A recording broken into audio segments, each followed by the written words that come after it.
How metal was that Eddie Munson moment in the Stranger Things Season 4 finale? And why was it the perfect choice for the character? Keep watching as we break it all down.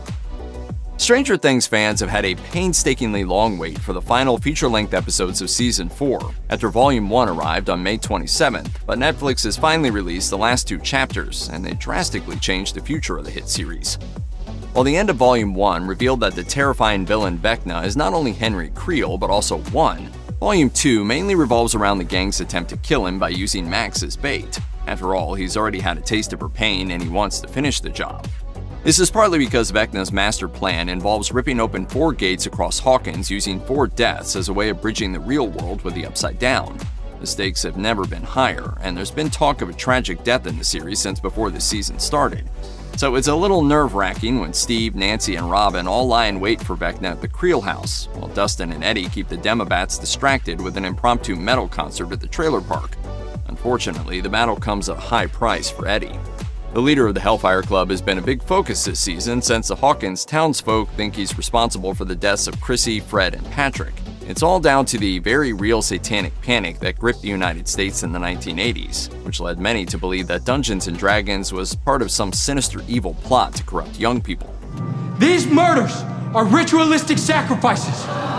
Although Eddie spends most of his time hiding and going on the run, he armors up to help Steve, Nancy, Robin, and Dustin in the Upside Down.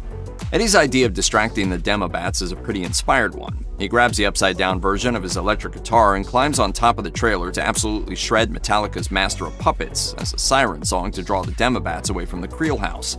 It's an act that fits his character perfectly since he's a metalhead as well as a dungeon master. It's a pretty appropriate song choice too, since Vecna is also a master of the Upside Down. The scene allows Eddie to let loose for a few minutes after spending days hiding in the woods by Lover's Lake. He just gets lost in the music, knowing that it's helping in the fight against Vecna. Are you ready for the most metal concert in the history of the world? Eddie's performance is another example of how powerful music can be in the series. After all, Kate Bush's Running Up That Hill is Max's hopeful anthem to pull herself out of the Upside Down in Episode 4, but Eddie putting himself on the line shows he's grown up a bit. Unfortunately, Eddie and Dustin's plan works a little too well, and they have to deal with a huge swarm of Demobats that assault the trailer, eventually breaking in through the vents.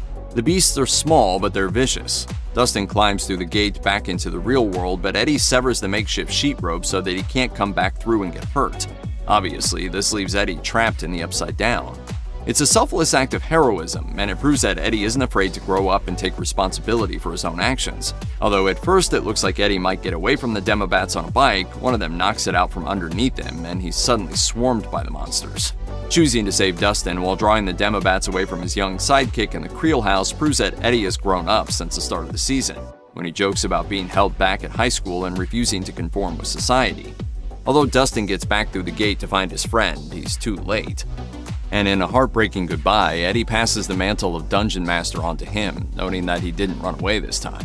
Fans have been worried about Eddie's fate for a while, and this loss definitely hurts considering how charismatic Joseph Quinn was in the role, but at least it had meaning. Check out one of our newest videos right here, plus even more Looper videos about Stranger Things Season 4 coming soon. Subscribe to our YouTube channel and hit the bell so you don't miss a single one.